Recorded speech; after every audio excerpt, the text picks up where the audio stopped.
Good afternoon and welcome to Lime Rock Park for round number 3 of the OGRL iRacing Championship. This time we go on to round 2 of the Road Series for the Cadillac CTSV race cars. We've got a 10-car grid out there. On row 1 his own is number 1, Kieran Twigg, following Simon Broderick being a non-starter. Row 2 is going to be Carl Wincott and John Smith, then Ben Singleton and Brett Ride make up row 3.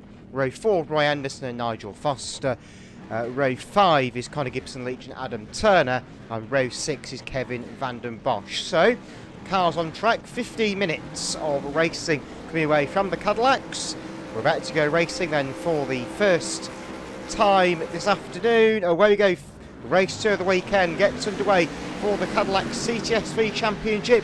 Down towards when they go at Big Bend. Are they going to get round okay? Everyone gets themselves just about sourced out. Singleton gets on the side of Foster. Kieran Twiggs on the grass on the inside in number 1, but has survived it. Your leader in the early stage will be in fact John Smith, as they all try and get their way through the order. Adam Turner making good headway in the McDonald's car number 447. Singleton causing a bit of a bottleneck by the looks of it in the 83 car. 53 Foster goes side by side further back in the order as well. In fact, that was 422 Gibson-Leach, so he's going side by side in the background. And meantime, 33 Brett Ryder's gone spinning, and Foster goes off to the side of the track as well. So 2 cars go spinning as Gibson-Leach is now under attack from van den Bosch, and van den Bosch comes storming through down the inside as they come into the West Bend chicane. Singleton gets a bit sideways in the exit as well in the Castrol car. Now Gibson-Leach has got more pressure from behind. That is in the shape of the 36 car of Roy Anderson as they come through to complete lap number 1 in this 15-minute race for the Cadillacs. Van den Bosch has managed to break free of the chasing back behind. Anderson's got past Gibson-Leach further behind in the order as well. That was all sorted out as they went into the first bend for lap number 2. We're still looking at this battle between Singleton and van den Bosch. That's currently raging for around the third position. Van den Bosch is going to try and look to the inside as they come into the uphill chicane. It's not to be, but van den Bosch is slowed up there. Here comes Anderson down the inside, and Anderson's up alongside van den Bosch. Will he get the move made into West Bend? It looks like it may be very much the case. Van den Bosch comes diving to the inside as well. Singleton runs wide.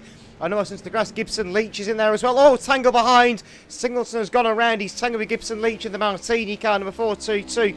They both survive it though and continue on.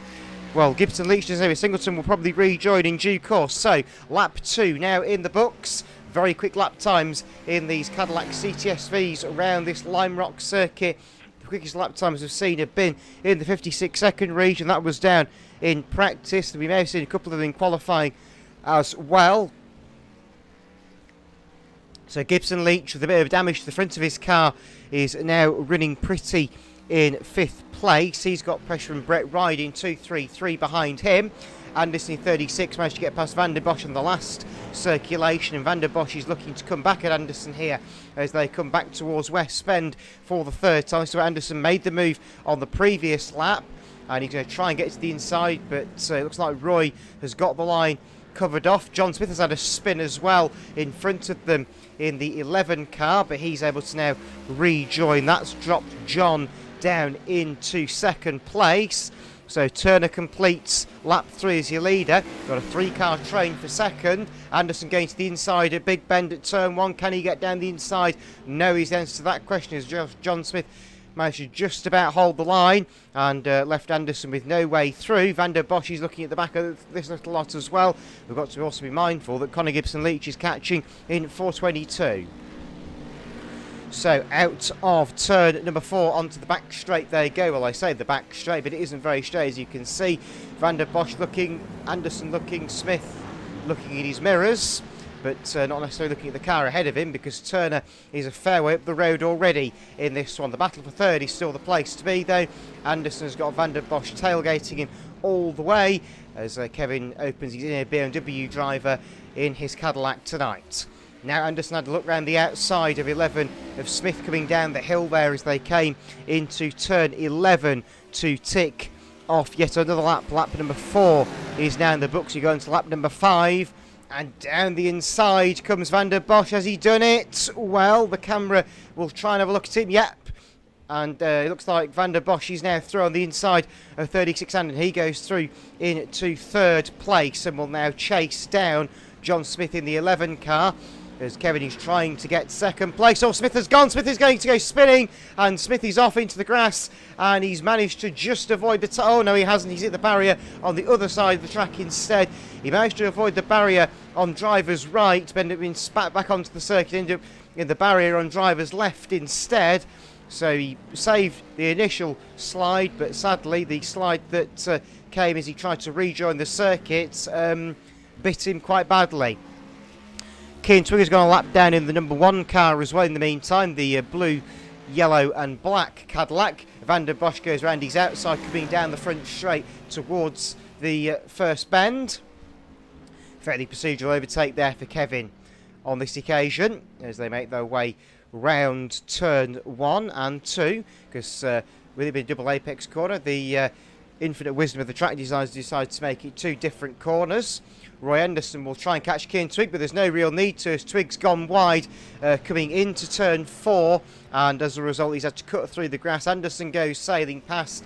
Gibson Leach has also gone past. Turner's got lap traffic to deal with in the shape of Brett Ride, who he saw spin on the opening lap, and we'll see if Turner can make a way through this time. Coming downhill now into turn 11, the final corner on this Lime Rock circuit, and he's all got a bit crossed up there.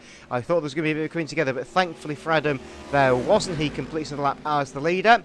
33 Brett Ride now a lap down on the charts. Van der Bosch still holds station in second. Anderson's getting some unwanted company in the shape of Connor Gibson Leach. John Smith rejoins us from the pit lane by looks of it, so I think John Smith has had a bit of a disaster somewhere. Well, of course he did, didn't he? Because he hit the barrier on the back straight. So that'll be John rejoining after his exchange with the Armco on the straight he's just coming onto now. Roy Anderson and Connor Gibson Leach still chasing him down though. Into the braking zone for the uphill chicane. I'm going to see what Roy can do here. Gibson Leach is really chasing him down. Connor took a heat win in our last iRacing fixture when we ran the street stocks at Lanier on the dirt. Roy Anderson defends that line and oh so nearly got caught out there by Gibson Leach in 4-2-2. Great respectful battle going on between the two of them. This is what we want to see, really. A good close battle. This is for third place. Not necessarily the lead position, but third is good enough for us. We've had some great battling already this season across the 2 fixtures up till this point. Kevin Van der Bosch will be looking for the double in this race. He won the first race earlier on this weekend here at Lime Rock in a rather dramatic opening race of the day for the Cadillacs. Of the weekend even for the Cadillacs, as on the first bend half of the front spinning off due to the cold tyres. That thankfully wasn't a problem in race 2 as the drivers were prepared for the cold tyre running, but we're still seeing a couple of lively moments. I take note of Brett Ride and Nigel Foster going spinning on the uphill chicane on the opening lap. John Smith, although coming up to be lapped, is still lapping at a similar pace to Anderson and Gibson Leach, hence why they're not really closing in on him a huge amount, which is either a good or a bad thing depending on how you look at it. It's good in the fact for the cars in the lead lap, they're not going to get held up by him, but it's bad in the way that they sort of want to get past him in case John has a moment in front of them. So far Johnny's doing a very good job of keeping it between the white lines and on that all-important tarmac. So Anderson and Gibson Leach are certainly been the two who spent the vast majority of the race focusing on, because they have been the two closest on circuit. There's not a lot going on elsewhere, I'm afraid to say, at this current juncture. We've settled down into a bit of a rhythm now, and this could be very much how the race somewhat concludes. So Anderson is still defending from Gibson Leach.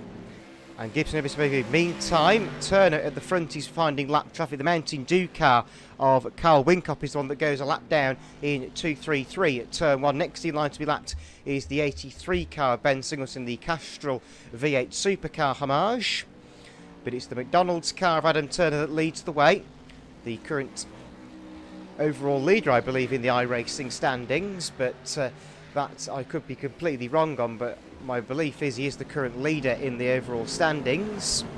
We haven't got Simon Broderick, who's doing very well this season here tonight. Oh dear, down the outside goes Turner as 83 Singleton clobbered the curb a little bit too solidly going into the uphill chicane.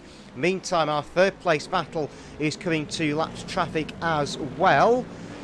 Just trying to have a look. We've got Brett Ryder's one of them in 33. He's going to go a lap down to Roy Anderson here. They've got John Smith still ahead of them.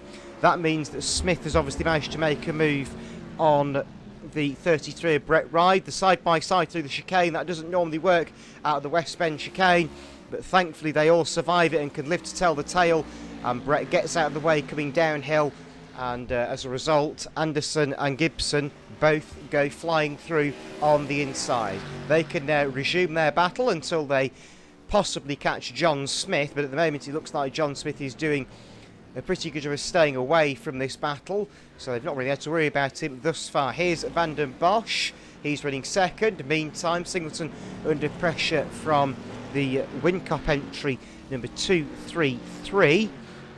That battle is around 5th and 6th place. We cast away from it to look back at Gibson, having another possible look at Anderson as they come into the uphill chicane. Alas, once again for Connor, it's not to be. Short straight towards West Bend. Here's 83 Singleton's pressure from Whincup again in 233. They come across the line. 10 laps have been completed by our race leader Adam Turner.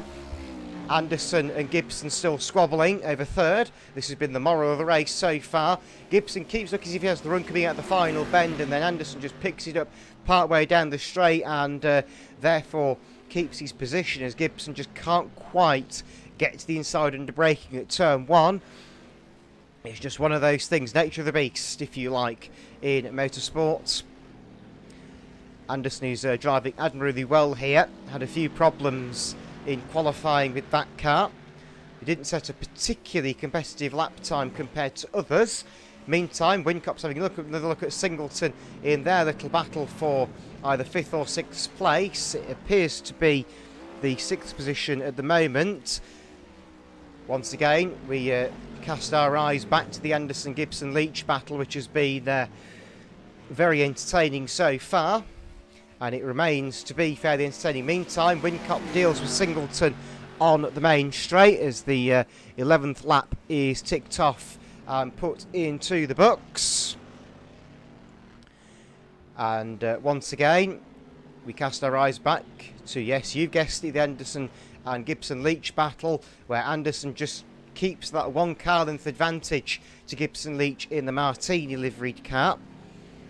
The Tequila Patron sponsored machine is Roy Anderson's car. Bouncing over the curb there as they came round to number 4, pretty common sight for these Cadillacs into the uphill chicane. Anderson still stays ahead of Gibson-Leach as they came over the crest of the hill in towards the very awkward West Bend chicane. These cars, as you can probably tell, are quite big and cumbersome as race cars go, and that final chicane is deceptively tight. The TV cameras don't really do how tight that chicane is justice, but when you're actually driving the car you realise just how challenging that corner is. The cars have to slow down a considerable amount to even get around the bend. The steering lock is not the greatest on these cars, as I'm sure you can imagine, with them being sort of purpose-built American-esque V8 supercars, maybe the closest comparison we have to them. We've got the Castrol car slap in a minute as well of Ben Singleton once again. That car has had its lap put on it by the leader at the very least. I think these two are coming into it for the first time. That car's pretty instrumental in getting Roy Anderson to the 3rd place we see him residing at the current moment. Gibson-Leach still doing his level best to get past though, but it has been a case of Connor's really had to bide his time. Connor tries a different line through the chicane there at West Bend. It doesn't seem to have gained him much time. They will get past the Singleton car as they came down the hill, and well, Anderson got through fairly cleanly. Gibson-Leach had to just back out very slightly there, as I'm not sure Singleton quite expected him to come down the inside where he did. Over the line they come. And Anderson has obviously managed to bridge a gap to Connor Gibson. He dealt with the lap down car considerably better coming downhill that time. And we'll just see if Anderson can try and extend that gap. They will have more lap traffic, I can assure you, as the race unfolds. But at the moment they're sitting pretty in their third and fourth places respectively. Here's Brett Riding, number 33. He's caught up to 53, Nigel Foster. And looking at this is for on-track position between these two. This could get interesting between Brett Ride and Nigel Foster very shortly. Once again, the focus of attention is on the battle for third, where Roy Anderson has had his gap diminished a slight tad by Gibson Leach. But it is nothing to alarm Roy quite yet. Gibson hasn't made a lunge to the inside anywhere in the last few laps. The back marker traffic has settled that little lot down for the time being. But Anderson's had a slightly compromised run through the 3 and 4 complex, which has allowed Gibson to close as they go down the back straight. Will Gibson have a look coming into the chicane uphill? No, he won't, but it's not to say he won't as the race unfolds. Adam Turner still leads. Van der Bosch is second. Anderson is third. Gibson is fourth. Smith is fifth. Then 2, 3, 3 should be after that of Carl Wincop. Carl Wincop, of course, won one of the MX5 races at our last road event at Laguna Seca. Meantime, on the home show, got cars swapping and changing positions further down the straight. And it looks like the checkered flag has in fact gone out. So Adam Turner has taken the victory from Van der Bosch in second. And Roy Anderson got across the line in third. Gibson Leach was across the line for fourth.